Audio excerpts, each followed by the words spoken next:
How to change your keyboard language on Windows. What's up everyone? Welcome back to another tutorial video.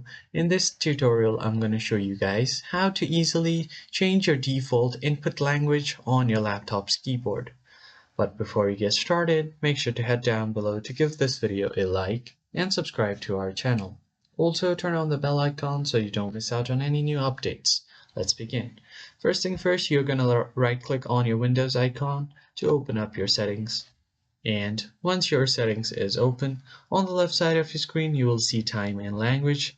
Click right here, and from here you want to head over to typing. Click on here, and on this, if you scroll down, you will find your advanced keyboard settings. Click on it, and on the override for a default input method, you are going to choose your preferred language. If you haven't found your preferred language here, you will have to first add it on your PC, which you can do from here. So if you add a language, it will show up on your keyboard as well.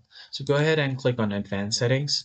Choose any of these typing as your default input, and then click on OK. You can also switch your input method. So here it says, let me use a different input method for each app on Windows. You can choose that if you want. And you can also use the desktop language bar when it's available. So that is how you easily change your input language on your keyboard. If you found this video helpful, hit like, share, and subscribe. I'll catch you on the next one.